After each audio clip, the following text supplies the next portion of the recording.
پہلے پارے میں آغاز سورہ فاتحہ سے ہے۔ سورہ فاتحہ یوں کہہ لیجیے کہ پورے قرآن کریم کے مضامین کا خلاصہ ہے یا دیباچہ ہے قرآن حکیم کا۔ اس سورت کو بڑی عظمت اور فضیلت حاصل ہے۔ نبی کریم علیہ الصلاۃ والتسلیمات نے ارشاد فرمایا کہ یہ ہر بیماری کی شفا ہے۔ اسی لیے سورہ فاتحہ کے کئی نام ہیں ناظرین۔ سورہ فاتحہ کو سورہ شفا بھی کہا گیا ہے، سورہ الصلاۃ، ام القرآن، ام الکتاب، سبع مثانی، اور سورہ وافیہ، طافیہ، اور سورہ القرآن العظیم، یعنی تمام جو قرآن کریم کے مضامین ہیں ان کا اجمال اس صورت میں ہے۔ آغاز الحمدللہ رب العالمین سے ہو رہا ہے، لیکن قرآن کریم کا ادب یہ بتایا گیا ہے، سکھایا گیا ہے کہ جب ہم قرآن کریم کی تلاوت کا آغاز کریں تو سب سے پہلے اعوذ باللہ من الشیطان الرجیم پڑھیں۔ فَإِذَا قَرَأْتَ الْقُرْآنَ فَاسْتَعِذْ بِاللَّهِ مِنَ الشَّيْطَانِ الرَّجِيمِ، اعوذ باللہ من الشیطان الرجیم۔ اس کے بعد بسم اللہ الرحمن الرحیم۔ آپ صلی اللہ علیہ وسلم نے ارشاد فرمایا کہ ہر ذی شان کام کا آغاز بسم اللہ الرحمن الرحیم سے ہونا چاہیے۔ الحمدللہ ہم نے اعوذ باللہ اور بسم اللہ کے بعد سورہ فاتحہ سے آغاز کر رہے ہیں۔ الحمدللہ رب العالمین۔ اللہ تعالیٰ کی حمد و ثناء کے لیے بہترین کلمہ اور کلمہ شکر الحمدللہ ہے، اور سارے جہانوں سے مراد عالم انس ہے، عالم جن ہے، عالم حیوانات ہے، تمام جہان سب کا پروردگار اللہ تعالیٰ ہے۔ حضور اکرم صلی اللہ علیہ وسلم نے ارشاد فرمایا، اللہ تعالیٰ فرماتے ہیں سورہ فاتحہ میرے اور میرے بندے کے درمیان تقسیم ہے۔ وہ پہلی 3 آیات میں میری تعریف کرتا ہے، میری حمد و ثناء کرتا ہے، میری بزرگی اور میری شان اور میری عظمت کا تذکرہ کرتا ہے، اور پھر درمیان کا جو کلمہ ہے ایاک نعبد و ایاک نستعین، یہ اللہ اور بندے کے درمیان ہے۔ پہلے میں یہ کہہ رہا ہے کہ اے اللہ ہم تیری ہی عبادت کرتے ہیں، لائق عبادت تیری ذات کے سوا اور کوئی نہیں، کوئی شک نہیں اس میں۔ اور ایاک نستعین تجھ ہی سے مدد مانگتے ہیں، ما فوق الاسباب، مدد اللہ کے سوا کسی اور سے مانگنا یہ شرک ہے۔ اور منافقین یا کفار اور نبی اکرم صلی اللہ علیہ وسلم کی تعلیمات میں یہی فرق تھا کہ کافر یہ کہتے تھے ہم اللہ کی بھی عبادت کرتے ہیں اور اوروں کی بھی کرتے ہیں، اور اللہ سے بھی مدد مانگتے ہیں اور اوروں سے بھی مدد مانگتے ہیں۔ تو حضور اکرم صلی اللہ علیہ وسلم نے اس بھی کو ہی سے بدلا ہے۔ ایاک نعبد، یہ ایاک شروع میں لایا گیا اسی معنی کو واضح کرنے کے لیے کہ تیری ہی ہم عبادت کرتے ہیں اور تجھ ہی سے مدد مانگتے ہیں۔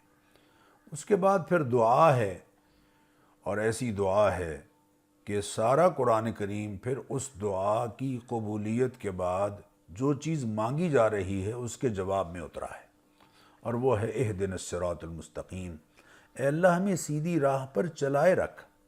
یہاں سیدھی راہ دکھا مانا نہیں ہے، اس لیے کہ ایمان لانے کے بعد تو الحمدللہ ہمیں اللہ تعالیٰ نے سیدھی راہ دکھا دی ہے۔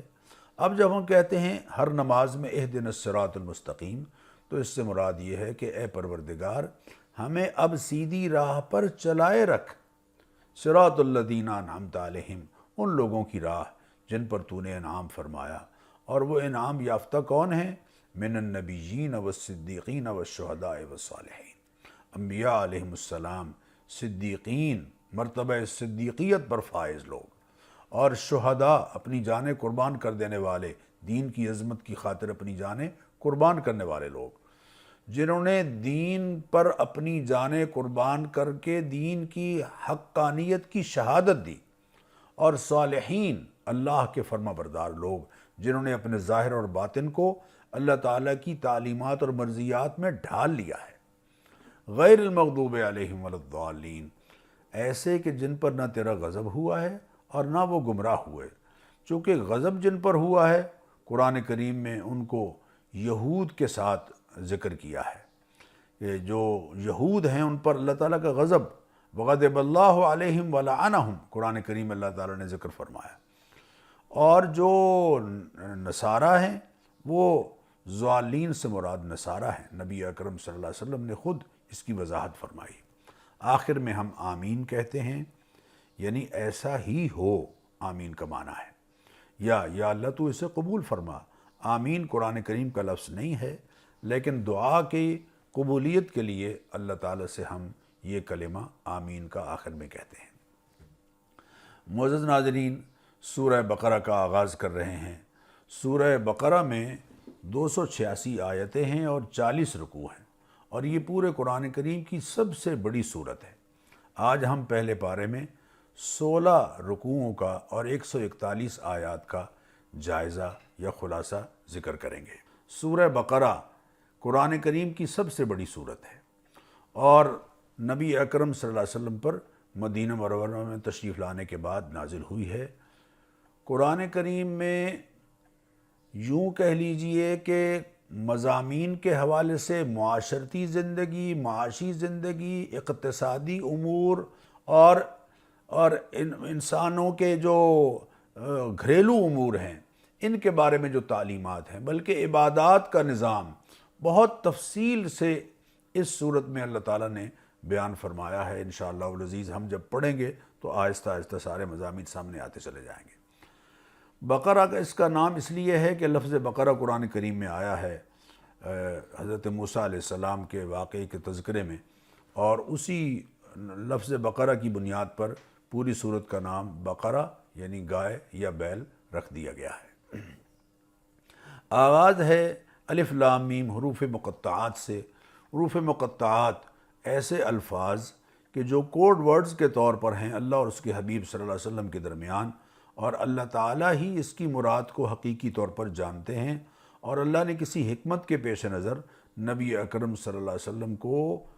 یہ گویا سمجھایا اور فرمایا کہ آپ ان کلمات کا مفہوم امت کے سامنے ذکر نہیں فرمائیں گے۔ یہ ایک طرح سے تحدی اور چیلنج بھی ہے ان عرب کو کہ جن کو اپنی عربی دانی پر بڑا ناز تھا، کہ وہ بتائیں کہ ان کلمات کا معنی اور مفہوم کیا ہے۔ ذالک الکتاب لا ریب فیہ، یہ ایسی کتاب ہے، ذالک اس میں اشارہ بعید کے لیے آتا ہے، کتاب کی عظمت کے لیے یہ اشارہ یہاں پر حاضی ہی کی جگہ ذالک لایا گیا ہے۔ ذالک الکتاب، حاضہ کی جگہ ذالک، ذالک الکتاب، یہ کتاب ایسی ہے لا ریب فیہ، جس کے اللہ تعالیٰ کی جانب سے ہونے میں کسی طرح کا کوئی شک نہیں ہے۔ لیکن اللہ یشہد بما انزل الیک انزلہ بعلمہ،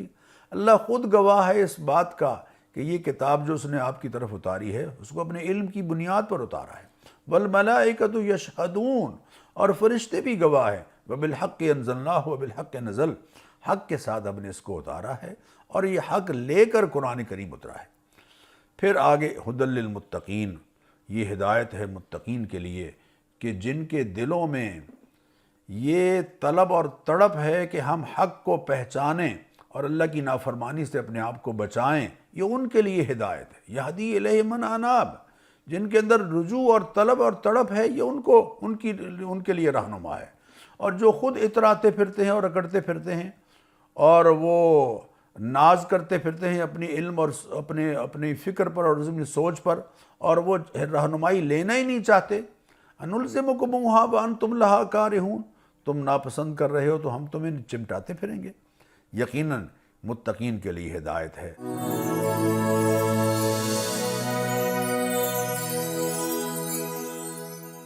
متقین کی آگے صفات ہیں، الذین یؤمنون بالغیب، جو بن دیکھی چیزوں پر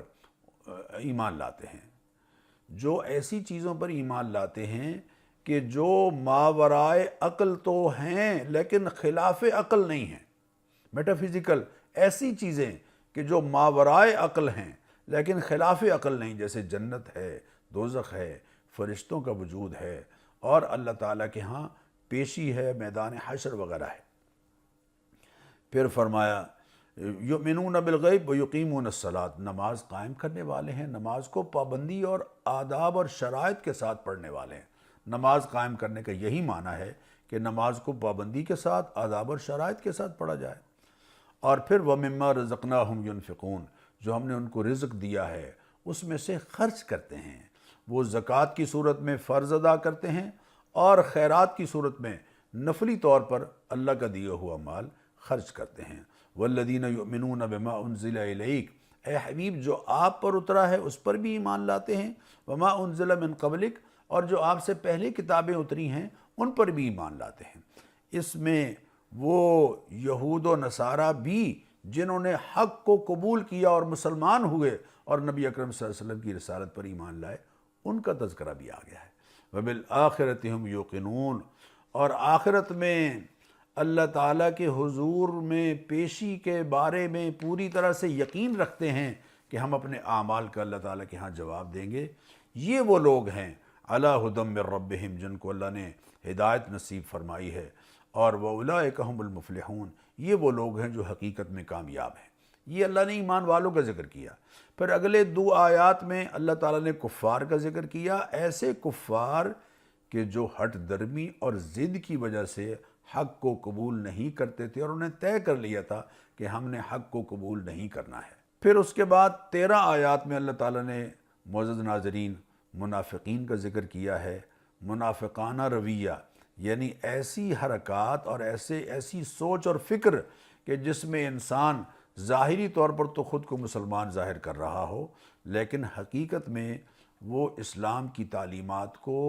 دل و جان سے قبول نہ کر رہا ہو، تصدیق قلبی کے ساتھ سچے طور پر دین کو قبول نہ کر رہا ہو، یہ منافقانہ رویہ ہے۔ اور اس کی یہ اتنا مذموم رویہ ہے کہ 13 آیات میں اللہ تعالیٰ نے ان کی تفصیل بیان فرمائی ہے کہ یہ ایمان والوں کو دھوکہ دے رہے ہیں، حقیقت میں اپنے آپ کو دھوکہ دے رہے ہیں۔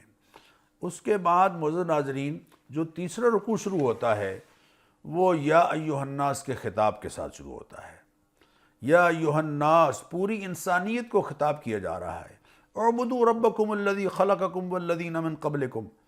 اس پروردگار کی عبادت کرو جس نے تمہیں پیدا کیا ہے اور ان کو بھی پیدا کیا ہے جو تم سے پہلے گزرے ہیں۔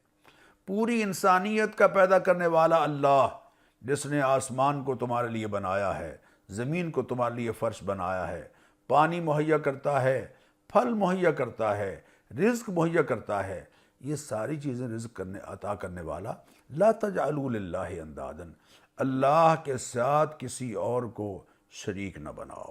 نہ اس کی ذات میں شریک، نہ اس کی صفات میں شریک، نہ اس کی قدرت میں شریک، نہ اس کے علم میں کسی اور کو شریک۔ لا تجعلوا للہ اندادا وانتم تعلمون، تمہیں حقیقت میں علم ہے کہ اللہ کے سوا یہ صفات کسی اور کے شایع نشان نہیں ہے۔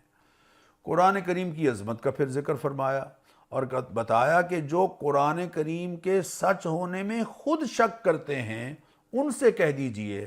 کہ ان کنتم فی ریب مما نزلنا علی عبدنا، اگر تمہیں شک ہے اس قرآن میں جو ہم نے اپنے بندے سیدنا محمد الرسول اللہ صلی اللہ علیہ وسلم کی ذات کریمہ پر اتاری ہے۔ ہم کہہ رہے ہیں سیدنا محمد الرسول اللہ صلی اللہ علیہ وسلم کی ذات کریمہ، اللہ فرما رہے ہیں انزلنا علی عبدنا، جس کو ہم نے اپنے بندے پر اتارے، خاص بندے جن کی عبدیت اور جن کی بندگی کی عظمت پر سارے انسانوں کی بندگی قربان، ان کے بارے میں فرمایا جا رہا ہے کہ دیکھو جو ہم نے ان پر اتارا ہے، اگر تم اس کے بارے میں شک ہے تو اس جیسی ایک صورت بنا کے دکھاؤ۔ یہ آگے تفصیل آئے گی انشاءاللہ العزیز کہ اللہ ایک فرماتے ہیں ایک جگہ پر کہ فَلْيَأْتُوا بِصُورَةٍ مِّمِثْلِهِ، یا 10 صورتیں بناؤ یا اس جیسا قرآن لاؤ یا اس جیسی ایک جملہ بنا کے دکھاؤ، اس جیسی ایک آیت بنا کے دکھاؤ، لیکن ایسا نہیں کر سکو گے، یقیناً نہیں کر سکو گے، ہرگز نہیں، لن تفعلوا، ہرگز نہیں کر سکو گے۔ سارے شرکاء کو شامل بھی کر لو، اور یہ چیلنج ان کو کیا جا رہا ہے جو عربی دانی میں بڑے ماہر تھے، آج تک الحمدللہ کوئی اس چیلنج کو قبول نہیں کر پایا ہے۔ پھر اللہ تعالیٰ نے اتنی آیات میں یہ بات ارشاد فرمائی کہ اس قرآن کریم سے لوگ ہدایت حاصل کرتے ہیں، لیکن جنہوں نے ہدایت کے لیے خود کو ہدایت نہ قبول کرنے کے لیے خود کو تیار کر لیا ہے، فاسقین، وہ یقیناً ہدایت سے محروم رہتے ہیں۔ اور یہ فاسقین کون ہیں؟ اللہ فرماتے ہیں جو اللہ سے کیا گیا عہد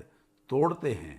صلہ رحمی کی بجائے قطع رحمی کرتے ہیں اور زمین میں فساد کرتے ہیں۔ اور یہ دیکھو کہ تم نے یقیناً تمہارا وجود نہیں تھا، ہم نے تمہیں زندگی بخشی ہے، پھر زندگی کے بعد پھر تم پر موت آنی ہے، اور پھر موت کے بعد پھر اللہ تعالیٰ تمہیں زندہ کرے گا،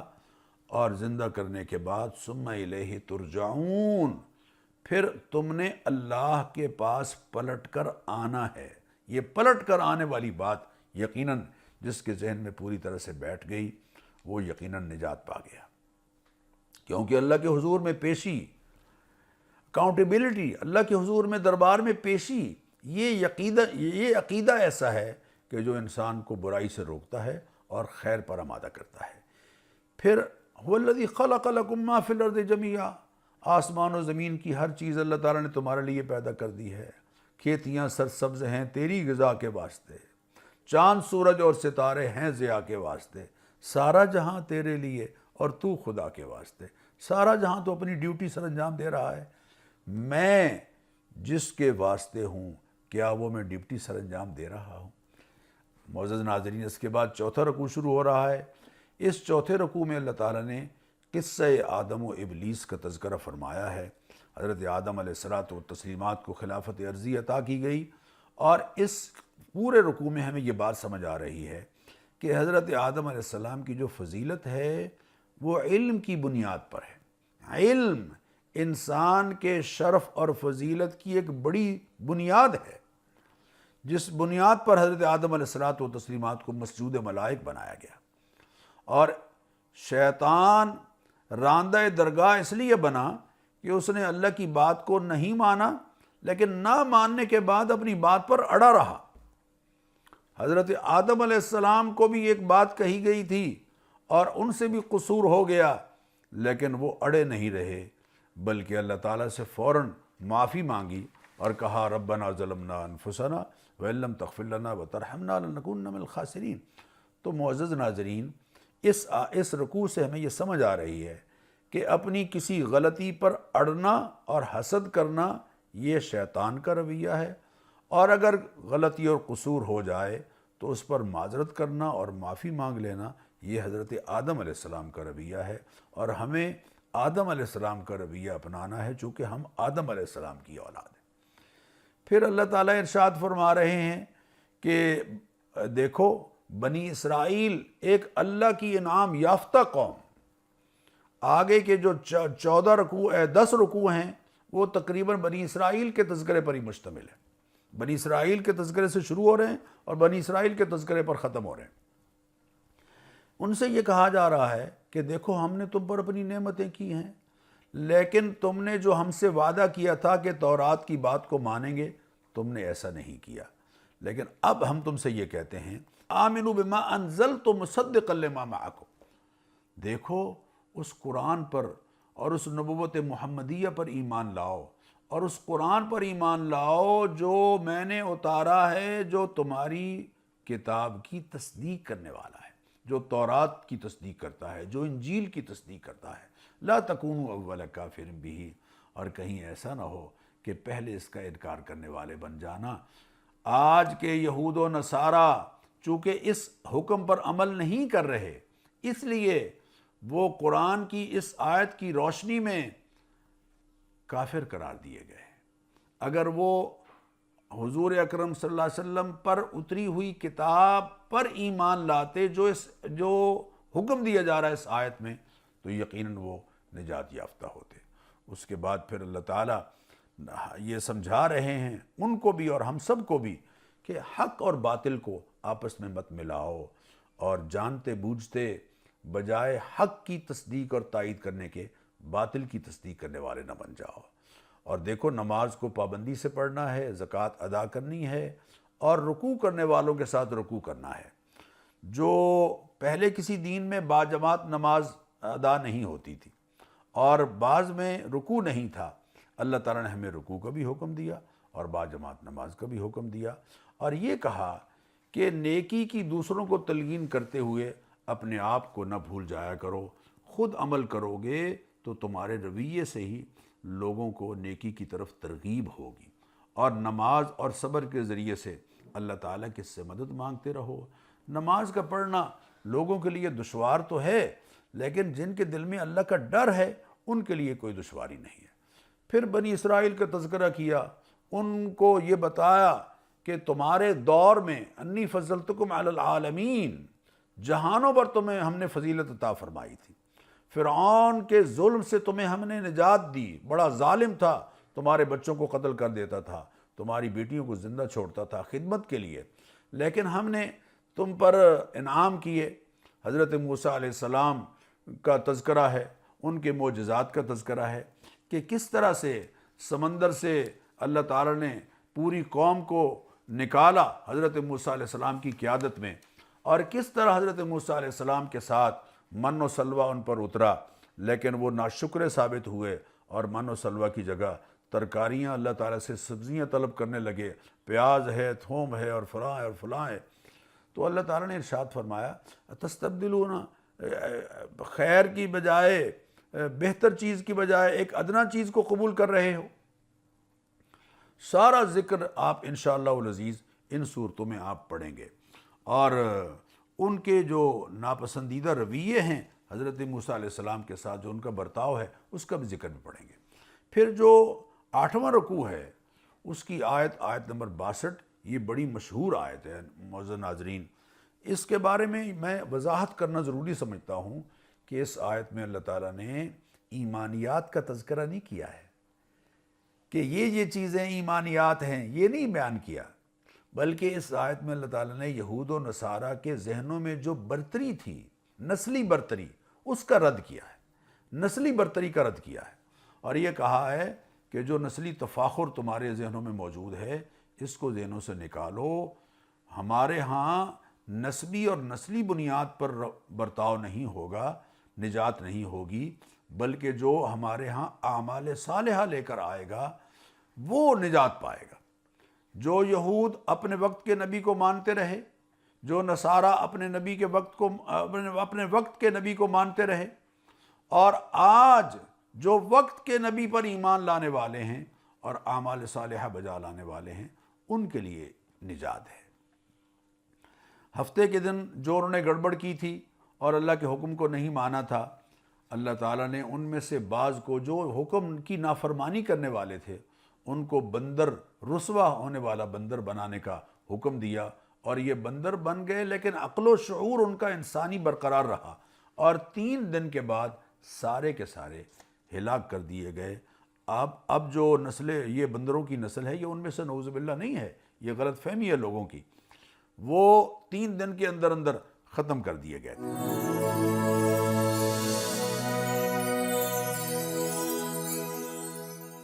پھر اللہ تعالیٰ نے اس واقعے کا ذکر کیا کہ کس طرح حضرت موسیٰ علیہ السلام کی قوم میں ایک بندہ، اس کے بھتیجوں نے وراثت کے چکر میں اس کو قتل کر دیا۔ اللہ تعالیٰ نے فرمایا کہ ایک گائے ذبح کرو، اس کے گوشت کا ٹکڑا اس کے وجود کو لگاؤ،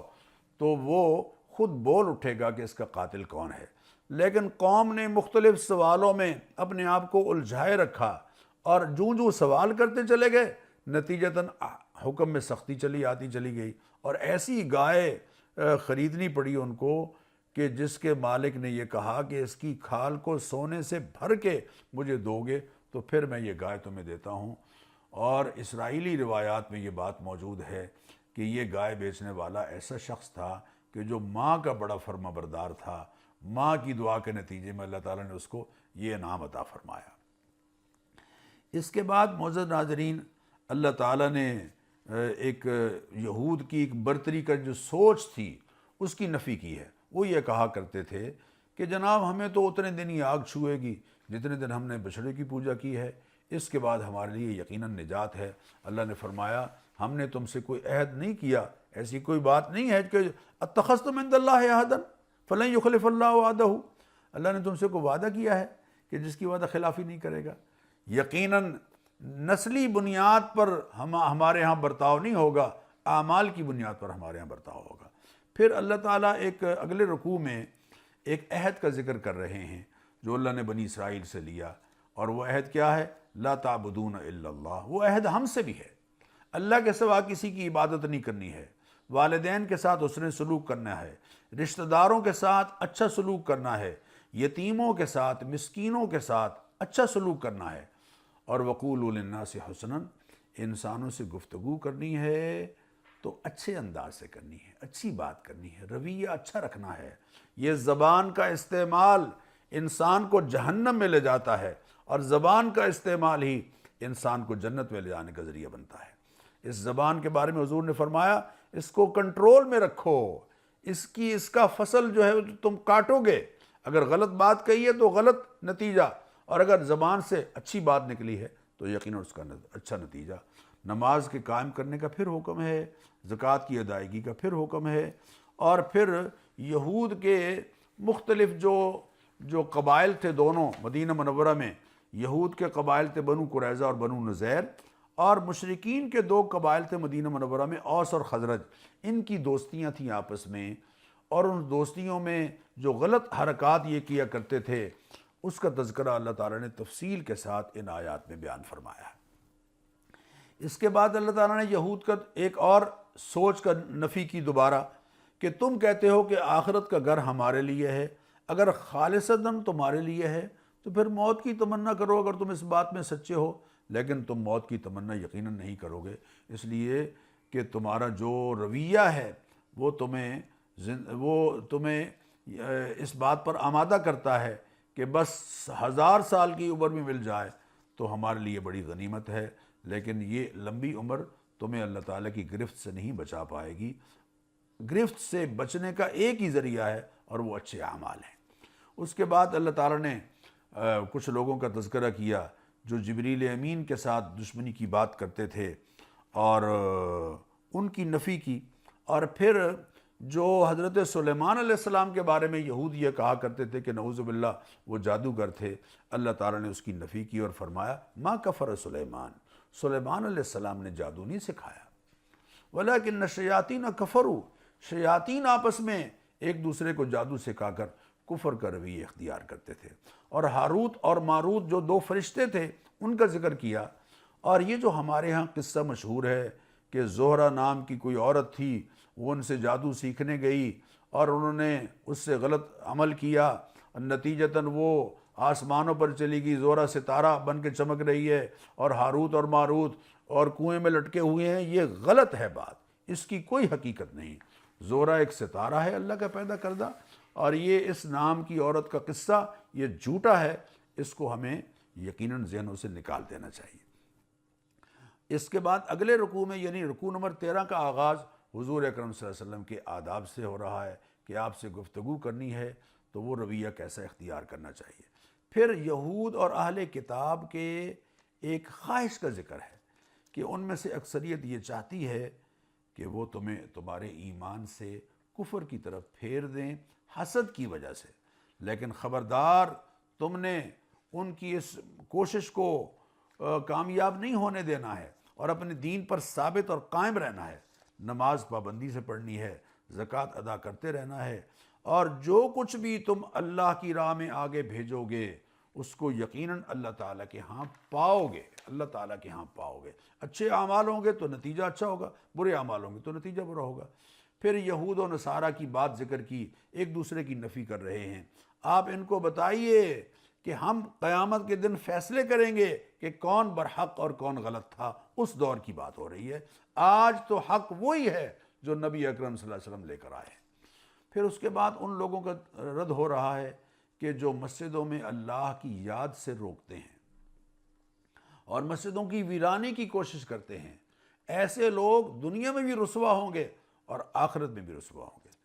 پھر اللہ تعالیٰ نے اس رکوع میں ان لوگوں کا رد کیا ہے کہ جو کہتے ہیں کہ اللہ تعالیٰ نے بیٹا بنا لیا ہے، اللہ تعالیٰ اس سے بالکل پاک ہے کہ وہ کسی کو بیٹا بنائے۔ یہود و نصارہ اس بات کی کوشش میں ہیں، لن ترضى عنك اليهود ولا النصارى حتى تتبع ملتهم، یہود و نصارہ کبھی راضی نہیں ہوں گے جب تک کہ تم ان کی ملت کی پیروی شروع کر دو، ان جیسا لباس، ان جیسا رویہ، ان جیسا رہن سہن اختیار کر بھی لو، پھر بھی راضی نہیں ہوں گے جب تک کہ دین حق کو چھوڑ کر ان کی ملت کی پیروی کرنے والے نہ بن جاؤ۔ حضور اکرم صلی اللہ تعالی علیہ وسلم کی ذات کریمہ جو حضرت ابراہیم علیہ السلام نے دعا کی تھی خانہ کعبہ کی تعمیر کے وقت اس کا ذکر شروع ہو گیا ہے۔ اور اس میں اللہ تعالیٰ حضرت ابراہیم علیہ السلام کی دعا کا ذکر کرتے ہوئے فرما رہے ہیں کہ انہوں نے اللہ سے دعا کی تھی، یا اللہ اس شہر کو امن والا بنا اور اس کے رہنے والوں کو پھلوں کی صورت میں روزی عطا فرما۔ کسی بھی شہر کے پرامن ہونے کے لیے دو چیزیں ہیں، ایک یہ کہ وہاں قانون کی عملداری ہو، اور دوسرے یہ کہ رزق کی فراوانی ہو، اس کا ذکر۔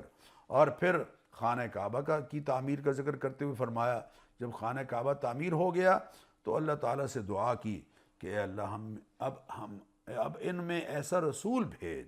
جو تیری آیات پڑھے، تیری کتاب ان کو سکھائے اور حکمت کی باتیں سکھائے اور ان کا تزکیہ کرے۔ اللہ تعالیٰ نے حضرت ابراہیم علیہ السلام کی دعا کو قبول فرمایا، اور حضور اکرم صلی اللہ علیہ وسلم دعائے ابراہیم ہیں اور نوید مسیح ہیں۔ یہاں دیکھیے حضرت ابراہیم علیہ السلام نے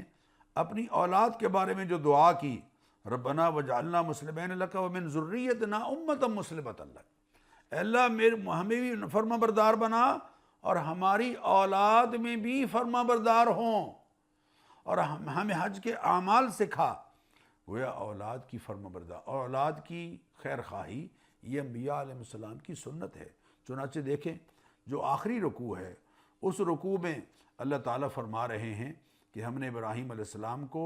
دنیا میں انسانوں میں سے چنا، اور آخرت میں بھی وہ یقیناً نیکوکار میں سے ہیں، اور وہ اللہ تعالیٰ سے یہی التجا کرتے رہے کہ اے اللہ میری جو اولاد ہے وہ دین حق پر قائم رہے۔ حضرت یعقوب علیہ السلام کا تذکرہ بھی ہے، انہوں نے بھی یہی دعا کی اور یہ کہا کہ اے اللہ میری اولاد جو ہے وہ تیری فرما بردار رہے۔ چنانچہ اللہ تعالیٰ فرما رہے ہیں کہ قالوا کونوا ھودا و نصارا تہتدوا، یہودی کہتے رہے کہ یہودی بن جاؤ، عیسائی بن جاؤ، لیکن قل آپ ان سے کہہ دیجئے کہ ملت ابراہیمی ہی حقیقت میں قابل تقلید ہے، اور ابراہیم ما کان من المشرکین، وہ مشرکین میں سے نہیں تھے۔ اور پھر انبیاء علیہ الصلاۃ و تسلیمات پر ایمان لانے کا ذکر ہے، اور فرمایا لا نفرق بین احد من رسلہ، ہم کسی رسول پر ایمان لانے میں کوئی فرق نہیں کریں گے، سب پر ایمان لائیں گے۔ اور معزز ناظرین، اس پارے کی جو آخری آیت ہے وہ آج کے دور میں ہمارے درمیان پائے جانے والے جو مختلف مسالک ہیں اور اسکول آف تھاٹس ہیں اور اختلافات ہیں، ان کا بہترین حل ہے۔ اور وہ حل کیا ہے؟ تلک امۃ قد خلت، وہ پہلا طبقہ اور پہلی جماعتیں ہیں جو گزر گئی ہیں، لہا ما کسبت، ان کے لیے وہ ہے جو انہوں نے کمایا، وَلَكُمْ مَا كَسَبْتُمْ، اور تمہارے لیے وہ ہے جو تم کماؤ گے، وَلَا تُسْأَلُونَ عَمَّا كَانُوا يَعْمَلُونَ، اور جو کچھ وہ کر گئے ہیں ان کے بارے میں تم سے نہیں پوچھا جائے گا۔ تو آج ہمارے درمیان جو جھگڑے ہیں پہلوں کے بارے میں، اور نعوذ باللہ ثم نعوذ باللہ پچھلے پہلوں کو لعنت کر رہے ہیں، اللہ معاف فرمائے، اللہ معاف فرمائے، یہ آیت ہمارے لیے رہنما ہے۔ یہ آیت 2 دفعہ آئی ہے، پہلے یہود و نصارہ کو کہا گیا، اور یہ آخری جو اس پارے کی آیت ہے اس میں ہمیں یہ کہا جا رہا ہے کہ تلک امتن، وہ صحابہ کی جماعت، وہ تابعین کی جماعت، وہ دوسرے لوگ گزر گئے ہیں، لہا ما کسبت، ان کے لیے وہ ہے جو انہوں نے کمایا، وَلَكُمْ مَا كَسَبْتُمْ، اور تمہارے لیے وہ ہے جو تم نے کمایا، وَلَا تُسْأَلُونَ عَمَّا كَانُوا يَعْمَلُونَ، تمہارے اعمال کے تم جواب دہ ہوگے، ان کے اعمال کے وہ جواب دہ ہوں گے، تم سے ان کے بارے میں نہیں پوچھا جائے گا۔ یہ الحمدللہ آج ایک پارہ مکمل ہوا۔ معزز ناظرین، کل انشاءاللہ دوسرے پارے کے ساتھ آپ کی خدمت میں حاضر ہوں گے۔ اللہ تعالی ہم سب کو قرآن فہمی میں آگے بڑھنے کی توفیق عطا فرمائے، آمین۔